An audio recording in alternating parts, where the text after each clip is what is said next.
Hello, welcome back to the United Mates Football Podcast. Today, my regular co-host Joe is unavailable as the cloud of depression cast over him by yesterday's Spurs performance against United has yet to lift, and he's in no state to record. That's actually not true at all. He's just unavailable, but I had to take that opportunity to have a little bit of a dig as Arsenal actually won a game of football yesterday. As for today's show, our old friend, fellow Gooner, and regular contributor of the pod, Yoni, is joining me, and we're both delighted to be in the virtual company of our special guest for this episode. He's a writer and editor for the likes of BBC Three, Vice, Planet Football, and MEL Magazine, as well as being the author of What Would Jürgen Klopp Do, a book that tells the story of and shares lessons from Liverpool's reigning Premier League winning manager, Jurgen Klopp. Today's guest is also an avid hammer, so we'll definitely be chatting a fair bit about West Ham United on this call. We welcome Tom Victor to the United Mates Football Podcast. Tom, it's a pleasure to have you with us, and how are you doing today? Thanks for having me on. I'm doing all right, yeah. Just enjoying the UK kind of opening back up, or England opening back up for, pubs, barbers, gyms, everything. It's kind of feeling a little more normal now. Make sure to pace yourself. Don't enjoy yourself too much all at once. But Yoni, well, likewise. This, so I don't kind of rush straight out to the pub at the early. Yeah, we're reining you in. But yeah, thanks again for joining us. Yoni, of course, cheers for being my co-host for today. How have you been? Yeah, pleasure to be back. I've been all right, as Tom says, sun's shining, things are opening. I really need a trip to a barber before I can really go into any pub with any amount of dignity. But good to be here, good to be back on and talking about football as always. And as regulars will know, we like to start it with an icebreaker, and an icebreaker that often very tenuously relates to our guest. And Tom, you post quite a bit on Twitter about food. You're not averse to memes and screenshots from The Simpsons, especially. So today I ask you, what fictional food item or restaurant do you wish you could try? Oh, wow. Okay. That's a big one. Obviously I have to make some sort of reference to The Simpsons. I feel like I'm kind of duty bound to do that. And just as ridiculous as the concept of the restaurant is, I feel like dining at Uncle Mo's family feed bag would be the experience that that everyone needs at some point in their life. Just deep fried American classics and birthday songs throughout the day. Yeah. Yeah, that would be an excellent experience. I'm sure that there's also just a whole range. I guess if you pick a restaurant, you've got a whole menu to choose from there. Exactly. My first thought was to go to Charlie and the Chocolate Factory and sort of anything from the Chocolate Factory, but specifically the edible wallpaper always sort of fascinated me a little bit. And I don't ever see kind of decorated wallpaper without thinking or kind of initially feeling that might taste of something, only to be kind of instantly disappointed. How about you, Kai? What's your favorite fictional food item? I nearly went with like a Wonka themed thing because I was thinking about that episode of Futurama where they go to the Slurm factory. But I think actually I'm going to go to another favorite show of mine, Twin Peaks, and the Double R Diner where they serve a lovely piece of pie. And I think if I could have a beverage to go along with that, I'll jump on the Mo Sislak train and why not have a flaming Mo just to wash it down? Yeah, that also sounds very good. I'm sure our listeners will have their own strong ideas about what food they'd like to have from the world of fiction. But now the ice is well and truly broken, we move from ice to Vice and your career in journalism, Tom, very awkwardly. Great. As Kai mentioned, you've written and edited for a number of diverse publications and media, mostly but not exclusively about football. And various aspects of the game that we love. And in each case, your passion for football and the small details of matches and seasons that might otherwise be forgotten in time really comes through. When did you realize that writing about this passion was something you wanted to do for a living? And what challenges did you face in making this happen? And also finding a unique voice in what is an increasingly crowded field? That's a good way of framing it. I guess like I come from a family which contains a few journalists. So I know a lot of people will maybe not see that as a potential career path for them from a young age, but, I was surrounded by that growing up. And it had always been something that I thought, okay, this is just a career that people like me do. So I guess I was pretty lucky in that sense. Did a postgrad diploma in journalism at Cardiff, and then kind of worked my way through a few kind of different publications, a kind of maybe weird trajectory, sort of working in the online gambling space, writing quite a bit about poker at the time, and I guess still a bit now. Then worked for Joe.co.uk when they launched in the UK, and went from that to, decided to go freelance about 4 years ago and realized, okay, I need a niche now. So I guess that became kind of, within football, but things that people don't maybe necessarily consider worthy of the amount of words that I use to describe them, There's kind of a running joke between me and some friends where if we're watching a game at the pub, someone like pulls off a nutmeg or rainbow flick or something like that, and they'll just turn to me and go, all right, 1,000 words on my desk Monday. So there we go. I guess that's the kind of, not quite linear, but the kind of direction it's taken, I guess. So Tom, when it comes to your work for Vice and Planet Football in particular, rather than going down the ultra mainstream route of transfer stories and tactical analysis type pieces that you often see being sort of regurgitated around the footballing World Wide Web, as you've referenced, you tend to tap into the more niche, almost kind of hipster stories that the beautiful game has to offer. So what is it that personally interests you so much about the lesser told stories behind these great football personalities and teams? I guess I've always had a bit of love for kind of, not quite the maverick, but kind of the underappreciated. You go on football Twitter any day of the week, you'll make a comment about Messi or Ronaldo, and you'll have people who, like, their identity is Messi fan or Ronaldo fan. You don't get people who have that with, or at least not as much with players who are clearly very talented, but unlikely to ride that talent to the top of the game through the kind of consistency that those guys have, So I think the first piece that I wrote for Planet Football in 2017 was about Alessandro Diamanti, who anyone who follows me will know I'm a big fan of his. It's a man who is known for taking 13 shots in a game that ended 0-0. So, you picture yourself when you're growing up as, what kind of footballer are you going to be? You're going to be the guy that wins everything, or are you going to be the guy that just has a lot of fun playing football? And that's the kind of player that I lean towards. And I feel like if you can see the amount of fun they're having, you can kind of bounce off that. And hopefully that reflects a bit in some of what I've written about them. Yeah, Diamanti's a very fun player. I feel like he would try to almost score every corner kick that he took, and he was the one who made taping your wrist cool before Jamie Vardy. So a lot of fun memories of Alessandro.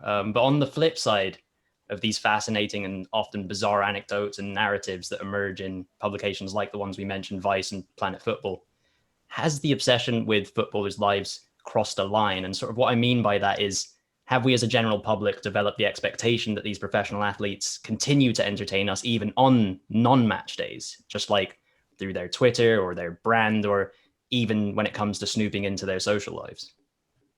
I think we've seen a bit of that in the last few years with what is fairly evidently certain footballers sharing the same social media team or the same kind of social media voice. And as with pretty much anything like that, it will jump the shark pretty quickly. People will enjoy it, and then there'll be the second wave of people enjoying it after the fact. And as with anything in football, because there's so much of it, it gets pretty tired pretty quickly. In terms of players socialize and, that kind of aspect of the game, I think we're seeing quite a bit recently with Jesse Lingard, how, as soon as you're not kind of obsessing over that, as soon as you're realizing, actually, no, these are real people who have shit going on in their lives that is no different from shit going on in anyone's life. Maybe dial it back. Maybe don't bring it up every time you see their name. And then the ability to express themselves will come back when they're not having every single detail poured over. Well, I guess touching back on another piece of your work, and you wrote a book not too long ago. What Would Jürgen Klopp Do? Life Lessons from a Champion. And presumably throughout the writing process, you gathered a good insight into the mind and the man that is Jurgen Klopp. And obviously he's quite an intense fella. So whilst everyone should just read the book, could you give us a bit of an idea of what it might be like to be inside Jurgen's head? What makes him tick? I guess a lot of it is obviously kind of fictionalized based on the persona that he presents outwardly. I think that's the only real way that I could have written it. Just a lot of it is very kind of light touch, just imagining what it would be like to, for example, I've got a section, what it would be like to go for a barbecue around Jurgen Klopp's house, or what it would be like to hang out with him, just like in non-football situations. But it's very little of this is based on like people's actual experience of it. It's kind of brought together by, as I say, by what he presents outwardly. And yeah, it's designed to be kind of lighthearted, kind of fun, soft touch look at, I guess there's not that many people in football who have the kind of charisma of Klopp and have been able to sustain that while being at the top of the game as well. Like you'll often see the kind of, you got your charismatic guys on one side of it, and they're kind of known for being journeymen. They're known for being kind of going back and forth team to team. So, I mean, the one that kind of jumps out at me, who's just returned to management, someone like Sergio Cosmi, who is, a huge character in Italian football, but he's a character because he's one of the guys who's been dotted around rather than because he has the association with one team, let alone one hugely successful team in this country. So I think, just the ability to create that aura around himself for Klopp while still achieving so much is, it sets him apart from what we've come to expect from elite managers, I guess. Is that what drew you to him as someone you wanted to write a book about? Was it the charisma, or was it, Liverpool's recent success, or the kind of combination of, club with such a rich history with this big personality in modern football? I guess it's a bit of everything. Like having spent time around Liverpool fans, around people who have very close associations with the club, and so having written bits and pieces for Liverpool.com and being immersed in like a site that is, purely geared, I guess, more toward the fan than a lot of football content. I think, just finding someone who not only is very likable in a number of ways, but also feels like he's in the right place. Like he feels like he belongs to the city of Liverpool as well as the club, which it's rare that you get that kind of good a fit and without losing something of who the person is. So I think from that point of view, it's just, as soon as I was approached the book, it felt really natural. It felt really easy to be able to kind of start with that and kind of kick on from it. I'd imagine at this barbecue with Klopp, there's probably a couple of bratwurst on the grill and whatnot. But now time for a bit of a game, actually. And rather than flipping the script, so to speak, more accurately, I guess we're going to flip the book on you, Tom. So this game is called What Would Tom Victor Do? Yoni and I have a few questions for you, and going off of the titles to the chapters in the book, we're going to pose those. So chapter 1, the most important thing. Tom, what can you simply not live without? Oh, wow. Okay. It feels like the most obvious cliche here, but like football, being able to not necessarily even watching football. I mean, the having a break from it kind of April, May last year when the Premier League was suspended, when there was nothing really going on, I was okay with that. And then by the time kind of September, October rolled around and non-league football was back with fans, I realized, okay, no, it's the experience of going to the game that means the most to me. That's the bit that I need as part of my life. So I live in Southeast London, which means Dulwich Hamlet, Peckham Town, both kind of walking distance from me, and just being able to blow off a bit of steam during lockdown, go to the games, see the same people over and over, have that routine is, I realized through that, okay, no, this is something that's pretty important to me. Yeah, it's definitely something that I've missed, and probably we've all missed to a certain extent, that community feeling that only really going to a football game can give you. Chapter 2 is called Hugs and Handshakes. So dead or alive, without literally exhuming a corpse, who would you like to hug or shake their hands? I mean, posing the dead or alive aspect, I feel like there's one name that jumps out at me straight away, which is Anthony Bourdain, whose work I've kind of immersed myself in pre-lockdown and over the last year even more so. Everything about what he does I love, and yeah, he's someone who I'd have loved to have had the chance to meet if I could have done. I love that guy. I reckon even just as such a passionate individual as he was and loving travel like he did and immersing himself in culture, he probably would have been a decent guy to go to a football game with back in the day. On to mentality monsters, chapter 3. So when it comes to work ethic, what's your greatest strength? Oh, I've been told that I am, useful for hitting every deadline. So I feel like within my line of work, that's more important than it might be. Yeah, that's a tough one for, the freelance journalist. I should be able to pick myself up a lot more than in this spot. But yeah, I mean, I didn't expect to be having a job interview here. So yeah, sorry for putting you on the spot. No, that's all good. Yeah, we're going to put you on the spot just a few more times. Oh yeah, I mean, there's a few more chapters for you to get through. So I'm getting ready. I'm stealing myself for it. Well, this one at least should be a lot less job interviewy. The next chapter is for the love of the game, and I suppose I'll split this into 2 sections. What type of footballer are you, and what type of football would you like to be? Okay. So I guess when I was kind of growing up playing Sunday League football, I was probably, I told myself that I modelled my game on like West Ham era Michael Carrick. So deep line playmaker. I think I never scored more than 1 goal a season because I didn't get in those positions. I was the guy kind of like admiring my passes because that was the end goal for me, just to admire my own passes. If I could pick the sort of player I'd want to be, can I say like an Alan Saint-Maximin type? I feel like that's fairly self-explanatory, just someone who can do what he wants whenever he wants to, but sometimes decides, I can wait. It's fine. That would be a lot of fun, I think.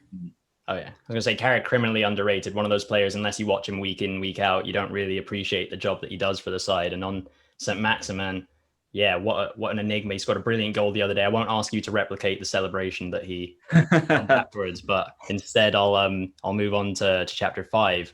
I like it loud. So can we press you for, you're just your favorite song at the moment? Oh wow, okay.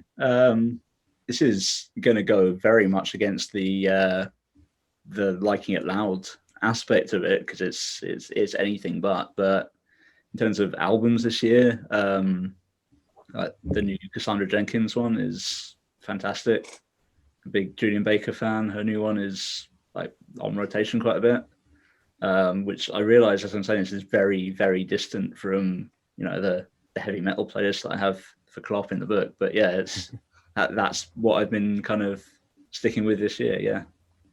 Moving from music to food, the next chapter is the taste of success. And I have high hopes for your answer for this one, given your interests. What's your most impressive dish to make, and what are you having to drink with it? Oh, so yeah, I guess like I got a slow cooker just before lockdown last year, so I've been making good use of that. And one of my main rotations is a Mexican chicken dish. It's like kind of pulled chicken thigh, tomato, a lot of chili, like fresh herbs, etc., etc. So in burritos, tacos, whatever, I've been going back to that quite a bit. I'm lucky to live opposite a great butcher as well, so like I've been definitely sort of taking advantage of that. Shout out to Flock and Herd in Peckham. In terms of what I'm drinking with it, I'm going to give another shout out, because yeah, I'm here, I might as well. So yeah, my friend Felix Cohen runs a cocktail company called Manhattan's Project.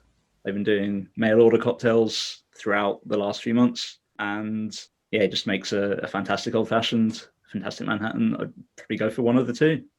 It sounds good. I sort of bemoaned the lack of good Mexican food when I grew up in England. Living so close to the border here in the States, we get a lot of it. And I know Yoni, as well, as someone who spent time in Mexico, is going to be partial to that. But on to chapter 7, getting your vote. And there might be sort of one answer that's probably, I think, been at the forefront more recently, but you might have a different answer. So which current or former footballer would make a great politician, in your opinion, or even a great prime minister? I mean, the obvious answer is current leader of the opposition, Marcus Rashford.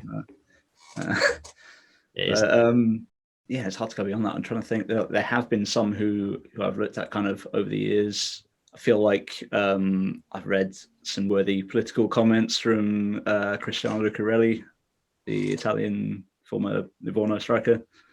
I would love to be able to quote some of that back at you now, but I can't. But yeah, I mean, I can think of far more who would be a bad political leader than a good one, I think, from what we've seen so far. But I mean, I have been like hugely impressed by what Marcus Rashford's been doing, like both in the forefront and seemingly behind the scenes as well, actually kind of getting people to take action, which, yeah. Yeah, it's been sort of beyond admirable what he's done over the last, especially over the last year or so. But maybe there is something to Italian footballers and politics, because was it a few years ago, Giorgio Chiellini also gave a very nuanced answer on the Brexit referendum, which put to shame a lot of the British footballers who were asked similar questions around that time when the vote was happening. But moving from politics to film, your final chapter is a Hollywood ending. So who plays Tom Victor in a Hollywood blockbuster movie? I can't really give an answer to this without sounding like hugely arrogant. Well, it depends who you say. I mean, I've been given a lot of lookalikes in my life, and I think pretty much all of them are like just don't hold up to any scrutiny. But because this guy is one of those, again, I don't see it, but I guess I go with Vincent Cassel because you know, this is for want of a better answer. I will go with the guy who I've been told I resemble, which yeah. He's not bad. I remember, I think in school, even watching La Haine with Vincent, and then of course he kind of popped up again in Black Swan in a big way. On from, I guess, French film stars back to across the pond to England, and we're going to chat about West Ham now. So at the time of recording, West Ham yesterday hung on to beat European place rivals Leicester 3-2 and are very much in with a shout at the top four, where they currently sit in fourth position. So there's 7 games left to play. Of course, a lot of things can change.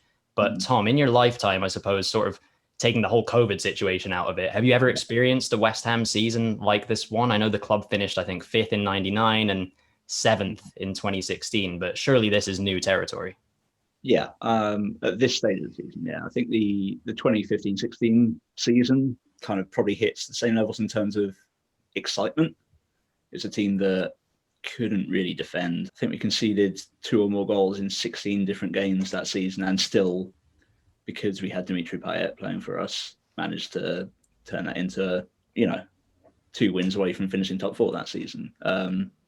This is obviously a little different by virtue of not being allowed to see the team in the stadium, but yeah, I'm just really not used to a West Ham team that is winning games by actually doing what it's trying to do. Like, it feels like when West Ham have a good season, it's accidental, and this is not what's happening now. So I'm just going to enjoy it for as long as it goes on, and I still can't see a top 4 finish, but I think wherever we finish now, it's still, start of the season, 2 games in, 2 defeats. Everyone was expecting relegation, so everything's an improvement on that.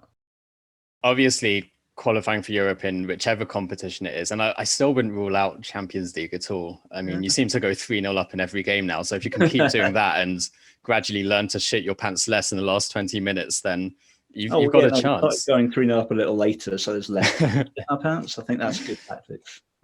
Yeah. But whichever way it happens, if it happens, it really would open the door to building on what looks a very balanced and promising squad. And your best players, the likes of Declan Rice, would more than likely stay after years of being linked with moves to so-called bigger clubs anyway. And you'll be in a position as well to pay whatever astronomical fee United demand for Jesse Lingard at this point. Where do you see West Ham going in terms of squad building? And crucially, do you trust the board and David Moyes to be smart in their decisions? I mean, I guess if you look back through the years, West Ham have not been a team that is known for making the smart decision in pretty much any point of view. I think our record signing is a player who was signed after a great season in the front three and was just stranded on his own for 18 months and sold at a 20 million loss. So that kind of points to the kind of business the club's been doing. The issue with West Ham, the issue that has always been the case with West Ham is, on those occasions where we stumble upon someone who's good at their job, can we hang on to them? So when it looked like relegation was going to happen last season, the biggest sort of element of dread was, we just found this absolute gem in Thomas Souček in January. We're going to have him for 6 months. He's going to go somewhere else and be great. Same with Demba Ba when he actually did do that. So yeah, I think it's a case of keeping hold of the players who are the most important to the team. Rice, I'm still not convinced sticks around.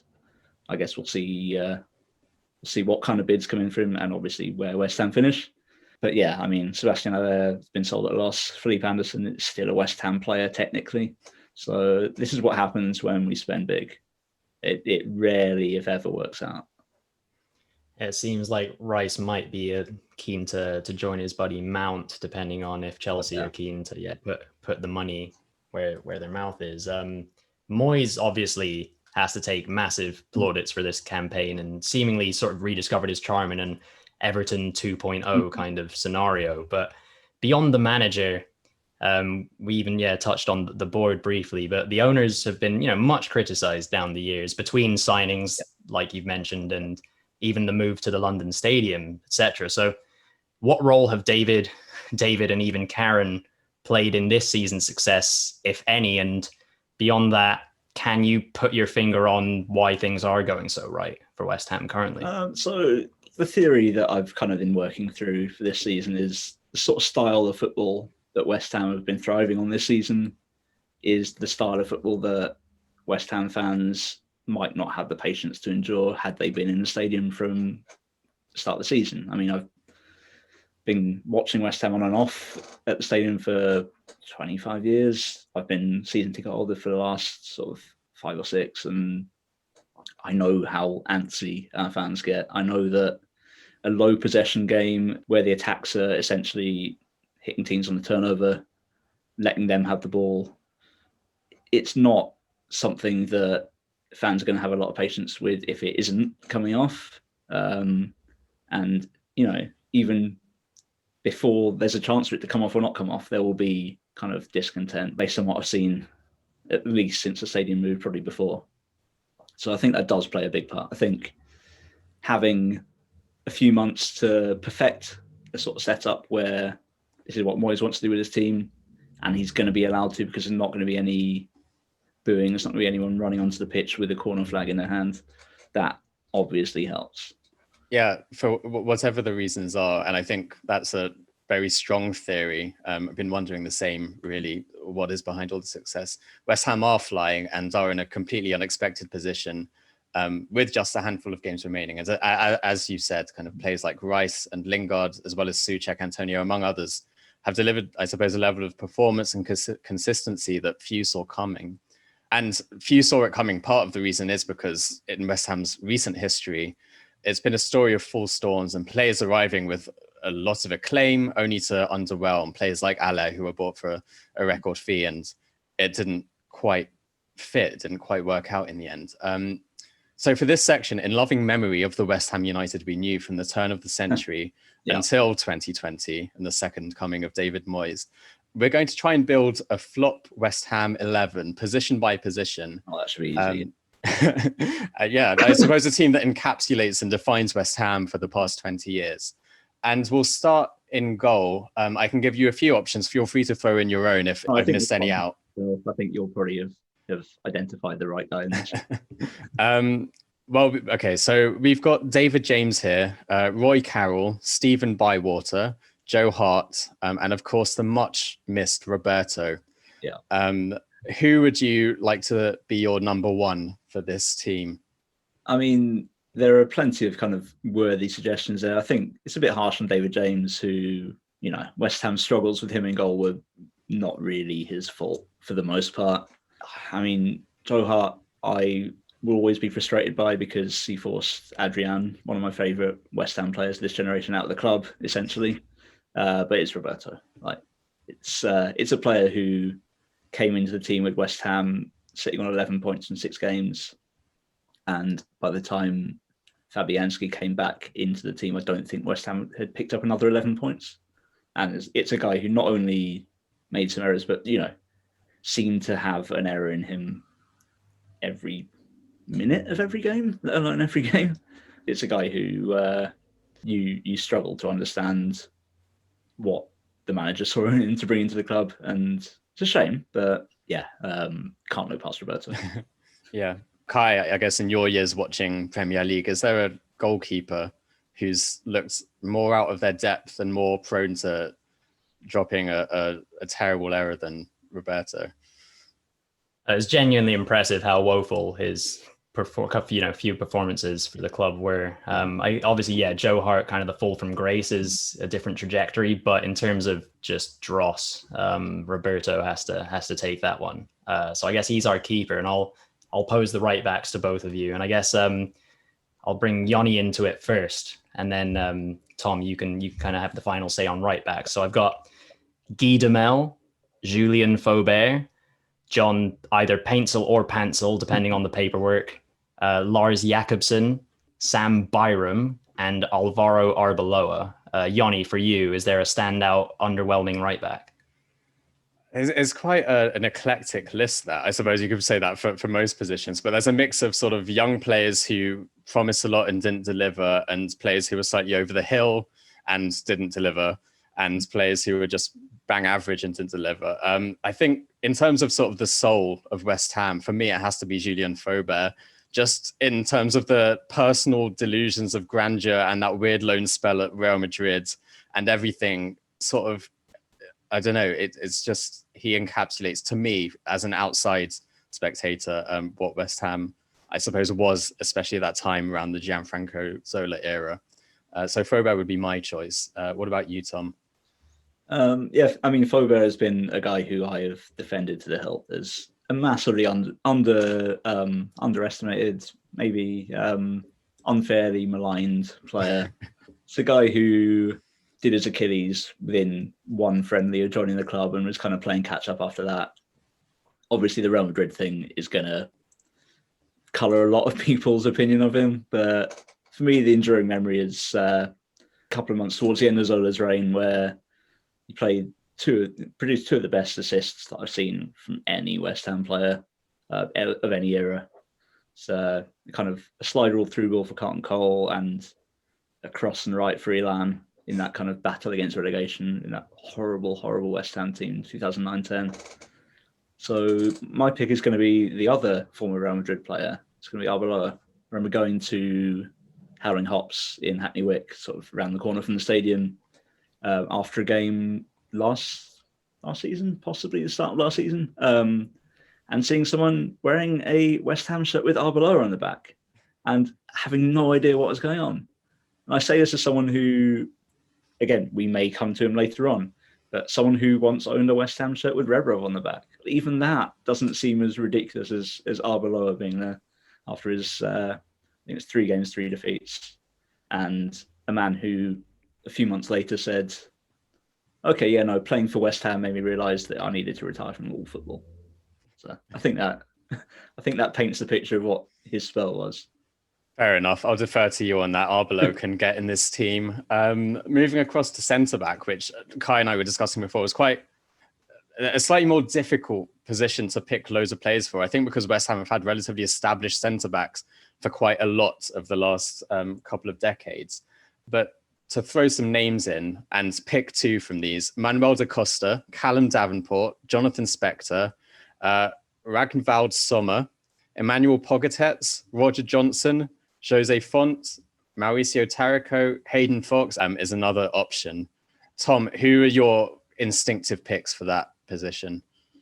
Yeah, you're right that it's a tough one. It's a big mix of players who, made a lasting impact in only a handful of games at centre back rather than anything else. I would put Taraco in the conversation for left backs rather than centre backs, because on the basis of the 25 minutes that he played for us being at left back before he ripped up his contract and saying, yeah, no, sorry guys, like I'm not going to play again. I'm a broken man. You you do not need to pay me for this. But yeah, I think Roger Johnson.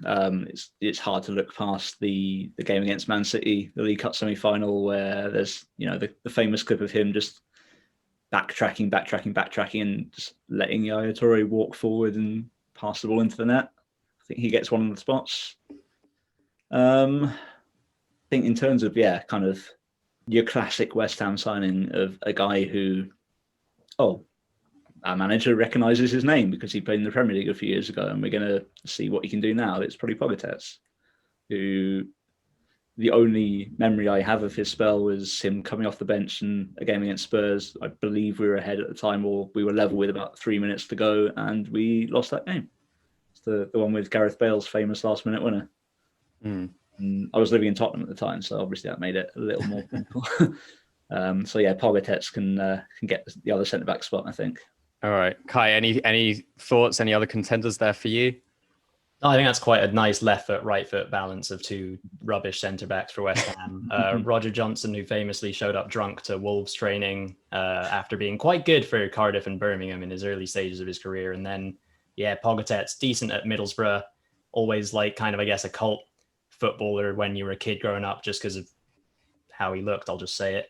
But otherwise, I think we can move on to the left backs. And what I do have is the likes of Razvan Rat, Harita Ilunga, Walter Lopez, who honestly, that was a bit of a mystery to me, but I did a bit of research. Otherwise, Fabio Deprella, Pablo Armero, and everyone's favorite pundit, Patrice Evra.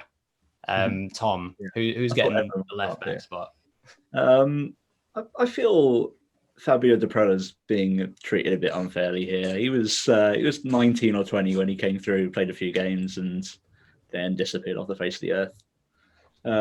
But along a similar vein, I'm not sure anyone can say with confidence that Walter Lopez exists or ever existed. So I feel like, the guy who was signed and whose signing was considered so questionable that Alan Kirbysley left the club, I think he's pretty worthy of his spot in this team. It's the guy who, we saw photos of him. We thought this could just be some guy they've taken a photo from a modelling shoot and pretended it's this new signing from Uruguay. Walter Lopez edges out Mauricio Tarraco in my view. Although, probably want to put in a shout for a man you haven't mentioned who jumped out the first time that you mentioned that you're going to be doing this. And again, it's from the dark days of the Championship, and it is Wayne Quinn, who we signed from Newcastle in maybe 2003, who I just remember watching him play a couple of games at that level and thinking, I'm not sure what he does. And I know that could probably apply to a 38-year-old or whatever it was, Patrice Evra, when he signed. But am I completely inventing in my mind Wayne Bridges' loan spell at West Ham? You're not, because you will remember his debut against Arsenal.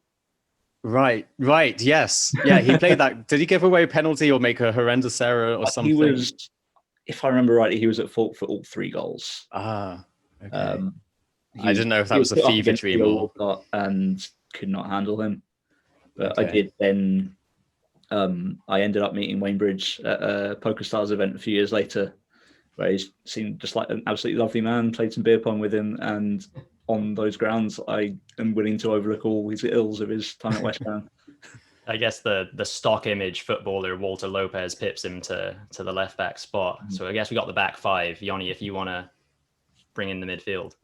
Yeah, so we'll start on the right-hand side again. Why not? And the names we have here are Savio Nsereko, Freddie Ljungberg for his 1-year spell there, Pablo Barrera, Victor Moses on one of his infinite loan spells at other Premier League clubs, and Sofian Feghouli.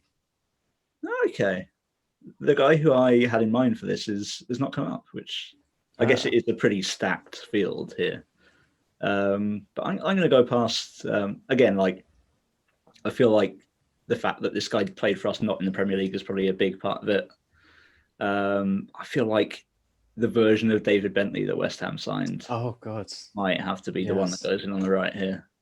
Although Ljungberg was, very similar. A guy who was clearly extremely broken. It's very difficult to figure out how he passed the medical to join the club in the first place and then left after a year. But yeah, I'm going to give it David Bentley on the grounds that Savio, it's not his fault that he ended up at West Ham. He was not a good footballer. His later career, it feels like he's had some issues off the pitch, which maybe set a bit of sympathy. And he didn't ask to be transferred for 9 million or whatever it was. He probably didn't even ask to leave Germany, or no, he was in Italy at the time, wasn't he? But yeah, he was doing fine at Brescia. And then suddenly he's just thrown into that basket case of a West Ham squad. Yeah, I suppose it's difficult with a lot of these players to work out if they were, bad for West Ham, or if West Ham was just the wrong club at the wrong time for them, and they're viewed pretty unfairly as a result. But David Bentley, I'd completely forgotten about. Kai, as an Arsenal fan, you will have memories of him both playing for and scoring against Arsenal, but a player who fell out of love with football probably not long after his spell at West Ham. And again, I'm not saying that's causation there, but that doesn't happen that often, I suppose, or it's difficult for us to understand. What do you make of his career, and do you think him worthy of a spot in the side? Yeah, by virtue of the fact that I'd forgotten that he even played for West Ham, I think he has to be in with a shout. Obviously, the Savio thing's just bizarre. I think he even like went missing for a spell of time. There was something like that, which is again maybe a bit kind of disturbing story. Who knows? Yeah, sounds like you said, had some off the field issues. But yeah, we'll give it to Bentley, who seemingly has resurrected his not footballing career, but is, I think, a decently successful real estate developer or something like that these days. And I might even have like a pub in Spain, something like that. So he's moved on, but he's going to be stuck on the right wing of this underwhelming West Ham 11 into the center of the park. And we'll give it like a defensive midfielder and a center midfielder who's a bit more creative. So on the defensive side of things, I've got the options of Valon Berami, Javier Mascherano, Alex Song, Radislav Kovac, Alu Diarra, Havard Nordveit, and Carlos Sanchez. Tom, is one of those guys a standout, or do you have another name? Oh no, I think you've covered off all the ones that should be there, but I feel very harsh on Song and Berami there. I just feel like the reputation of those lads, Berami came in theory, he was potentially like a top 4 footballer. I want to say Arsenal were linked with the guy for a while, and then Song coming from Barcelona. But you saw a lot more of the guys play. Alex Song, his first season at West Ham was phenomenal. I mean, there have been a few players where you see them come in, you think, okay, how's this guy ended up at our club when he can still play at that level? And Alex Song was definitely one of those. Berami was just kind of a bit of a cult hero, I think, at West Ham, the sort of guy who will like willingly kick the shit out of any opponent and then put on his innocent face, which we love. I think of those, Mascherano feels like the standout just about on the basis of, not only what he did for us, but what he did after. It made it look like he was just waiting. He was decided, I could play, top level football, but I don't want to do it for this club. Like, they haven't treated me well. I'm not gonna give them anything back. And I think his final game for us came on in like the 83rd, 84th minute, and still managed to be at direct fault for a goal, which is an achievement. Something Carlos Sanchez has probably done as well, to be fair, but Mascherano just about edges him out. Yoni, is Mascherano the South American, or is Carlos Sanchez the South American who's gonna get this spot? I think for all the reasons Tom's explained, Mascherano should be in this team, and especially because of the sort of disparate nature of how bad he was for West Ham and how subsequently world class he was at basically everywhere else he played. It feels very, very West Ham for the purposes of this team. Carlos Sanchez, I will say, I simply like. Either he just never played well in England for Villa or West Ham, or just Colombia never really watched his performances, because he seems to be one of those players who every time I saw him play was never good, never at the standards that a Premier League midfielder should be, but consistently starts for Colombia, or started at least. Yeah. And there must be something to him, something to his game, which other people saw and appreciated. But there was a performance from Aston Villa at the Emirates when they lost, I think, 5-0 in about 2015. and Carlos Sanchez started for them. And genuinely, I've not seen a worse performance from a Premier League player than Carlos Sanchez in that game. Look, he could be back next season. He's at Watford now, right? So he could be back in the yeah. I hope he is. I genuinely hope he comes back and has a good Premier League season, just so that we can see what the fuss is about. Because I wanted him to be a success when we signed him. I thought, he wasn't great at Villa, but like neither was Idrissa Gueye, neither was Adama Traore, and they're not bad players. It felt like that Villa team was the problem, not the players who were involved. But yeah, he didn't do it for us, and also managed to get a red card in the 3rd minute of one of the first World Cup games with VAR by just handing the ball in goal line. Yeah, that's right. Against Japan, was it? Perhaps 2018 World Cup. I think Mascherano does edge out Carlos Sanchez though. So I guess moving on to the other more advanced centre midfield options. Again, a real mix of types of players here as well. Jack Wilshere, Yaniv Katan, Nigel Quadri, Kieran Dyer, Ravel Morrison, Antonio Nocerino, Samir Nasri. Oh man, yeah, a rich tapestry. I'm going to rule out Ravel because he was phenomenal for about 10 games, and I feel like he's taken himself out of the reckoning there. And I'm sure we all heard his interview with Rio Ferdinand, where it gets a bit more of an idea of what happened there, and it feels like, maybe there are more factors at play than what he did on the pitch in terms of why it didn't work out for him at West Ham. I remember Yaniv Katan as a winger for us, but if I don't know if he's played more central for Israel, or if you guys know kind of a bit more about him in that sense. That was just Wikipedia. Okay. No, fair enough. I just noticed you both having plausibly Israeli names, so you might know a little bit more. Yeah, I mean, we do and we should, but we don't.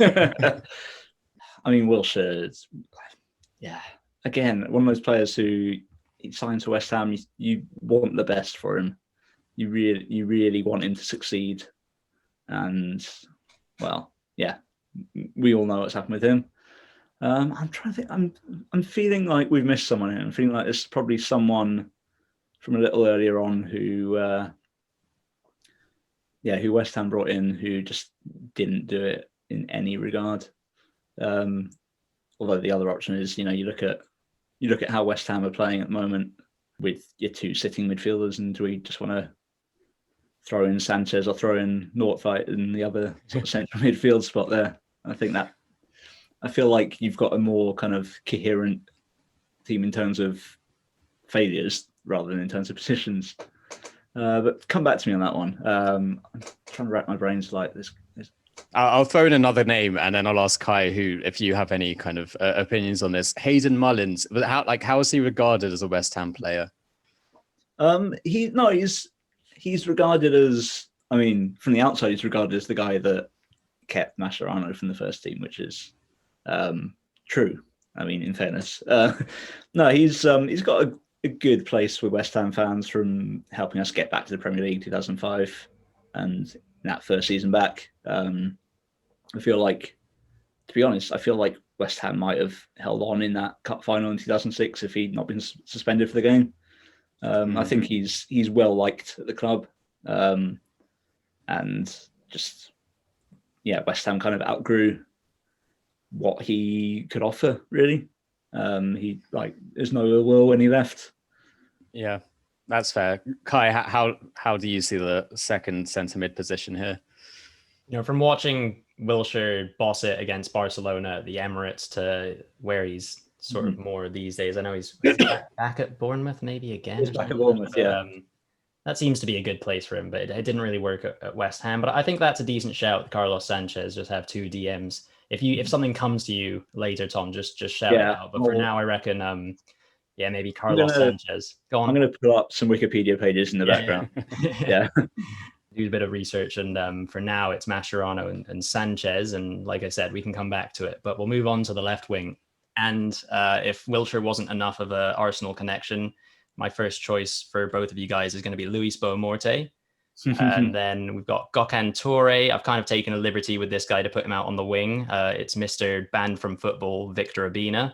We've got Matt Jarvis up there alongside Nene. Again, maybe not. I probably played decently, I don't know, but again, came with quite a good reputation. And then just for the price tag, I'm going to throw Andre Ayew in there as well. Tom, which of those is going to be your left winger? Yeah, I use another kind of, I mean, I'm caveating what I'm going to say with the fact that it's going to be massively hypocritical, but Ayew is another one who showed up, immediately got injured, and then that kind of clouded what he did after that. However, I'm going to go for a guy who did the exact same thing in Gökhan Toure, who, yeah, I think, we talk about players, we talk about Mascherano having, having joined West Ham with that reputation, done nothing, and then realised that reputation at his next club. Gökhan Toure was the opposite. He joined West Ham having achieved, he came through the Chelsea academy for a bit. He achieved at Besiktas. Bilic knew him well. He set up the winning goal in the first game at the London Stadium, and then seemed to disappear off the face of the earth after that, or even in the middle of that season. There was, the fans kind of came up with a chant for him to the tune of the Dimitri Payet one, which was less than complimentary, and probably, came from a place of accuracy yet again. I'm not sure how many games he played for us in the end, maybe sort of 4 or 5. Also within this, I do want to kind of come out as the Nene apologist. It's a guy who came into a team that was just winding things down before Allardyce left. Don't think anyone could have entered that space and achieved anything, really. The fact that he was at least trying is probably something in there. Is Gökhan your man as well, Yoni? Yeah, I can't argue with any of that, really. And I do just remember him coming in with some expectation and being entirely average. And then, him disappearing, him just suddenly not being there, despite all this acclaim. And despite, I think, him joining in the same season that Payet left. So in theory, there was a space in the team that opened up for him. But yeah, for a winger, he seemed to not be able to do any of the things that a winger should be good at. Yeah, it seems fair. He can cross, I guess, but he can really. I don't think he saw him run. No, yeah, like the running, sort of dribbling or taking on players. I never really saw it. So very happy for Gökhan Toure to be in there, and the other players like Matt Jarvis, from my point of view, seems like a very decent player for West Ham at the time. Matt Jarvis was a good player for Wolves. He was just hugely frustrating for West Ham. He was an inverted winger who didn't have the dummy moves taken outside onto his wrong foot. So people figured that out pretty quickly, and you can guess what happened from that. Bomote, towards the end was a complete liability for West Ham, really, but he played his part in the survival 2007, so I think he's off the hook for that. I think Jarvis might have peaked at the right time, because I think he might even have gotten an England cap or two. I think he did when he was at Wolves, yeah. Or maybe his first season at West Ham, yeah. So he'll always have that. He will. Okay, so moving on to our final position, and this is one that, Tom, you've written a quite extensive piece about, and there are many, many names that can be included and are included here.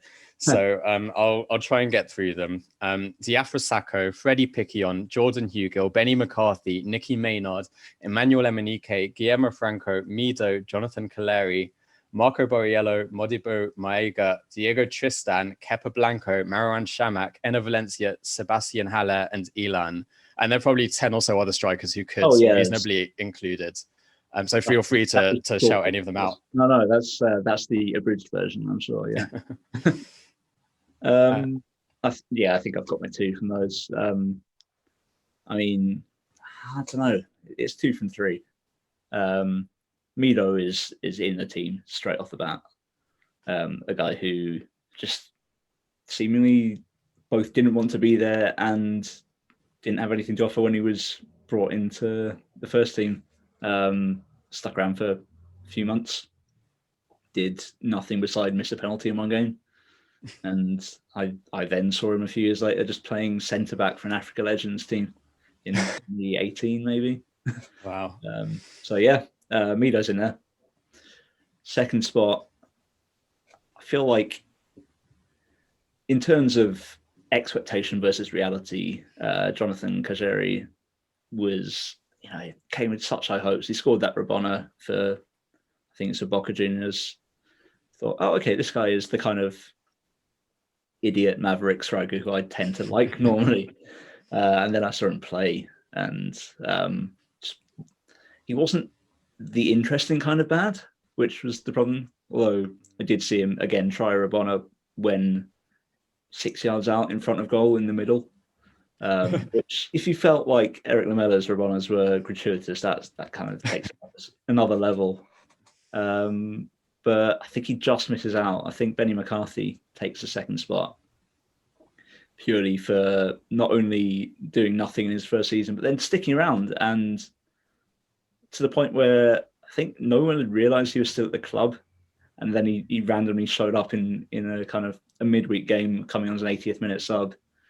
You think, oh yeah, that guy. Why wasn't he? Oh, that's why he wasn't playing. Yeah, okay. So yeah, two guys signed in the same window. When Ilan, a guy who played I think 11 games for West Ham, was the standout of the 3 January signings, that pretty tells you enough about the other two. I don't know if Benny McCarthy overachieved at Blackburn, but it didn't work out at West Ham at all. I realise now I have 3 Champions League winners in this team, so that's good.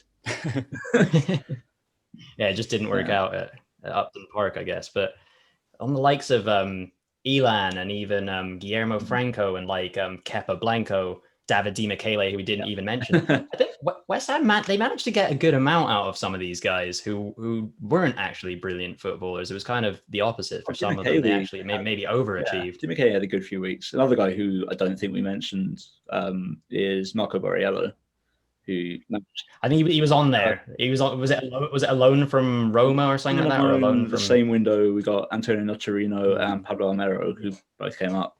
But yeah, Borriello I think played like maybe an hour for West Ham, and immediately got injured. And yeah, seemingly though, I think Borriello has an alternate career as a model. I think I've seen him in some publications. And speaking of models, it was Emenike who divorced Miss Nigeria to marry next year's Miss Nigeria, apparently, which is a nice story. But I don't know if he's going to make it into the team. I think what you mentioned between Mido and you said Kayeri, yeah, he's the Rabona guy. I guess I couldn't look further than those two. So maybe those are the ones. Yoni, do you have an opinion on a strike partner for Mido? Mido and McCarthy sounds very, very apt for this team. And I think we're at the club maybe within a year of each other as well. And I suppose when I think about this West Ham team and sort of the nature of the players we're selecting, that era of West Ham, the late noughties, is when everything was especially disappointing and dark around the club just before the relegation. So I can't argue with any of that. I suppose every team needs a manager, and we haven't prepped for this. But if there is one manager who's coached West Ham over the last couple of decades to manage this team that kind of would send this team out to be as disappointing as their potential suggests they could be, who would that be for you? That is a tough one. I mean, I guess the way of looking at this is, West Ham got relegated in 2011. And for some reason, everyone was surprised. As if the previous year had not happened, as if West Ham had not stayed up with a game to spare despite only getting 35 points and then probably weakened the squad. So I guess, the obvious choice would be to say Avram Grant for, his role in that relegation. Although then you do also have, I think the worst half season I've seen from West Ham was the kind of January to May of Allardyce's final season, when he knew he was going, we knew he was going, the players were certain he was going. I think I saw us win a game that season. Might have even been the previous season. It was around that time I saw us beat Hull City, and our fans booed the team off after a win. So I feel like later Allardyce is not without his merit, so it's probably Avram Grant for this one. Yeah, I guess I would just from the outside with the reputation that he came in with, and I think some of the funds that he had at his disposal, Pellegrini. But I think, Allardyce, I mean, it's always fun to kind of shit on Allardyce. So yeah, we'll throw him in there. But I guess let's do a quick run through of the 11. And in goal is Roberto. At right back, we've got Alvaro Arbeloa. That would be, I suppose, one of the Champions League winners. Then centre backs are Emmanuel Pogatetz and Roger Johnson. We got the mystery of Walter Lopez at left back, right wing Bentley, another Champions League winner in the middle of the park, Javier Mascherano, alongside Carlos Sanchez, who I don't think has ever played a good game in England. On the left, we've got Gökhan Toure, as well as this is the other Champions League winner in Benny McCarthy, and Mido up top, managed by Sam Allardyce. And again, sort of that team in its mold, forget Roberto, but otherwise all of those players on form aren't bad players at all, but they have...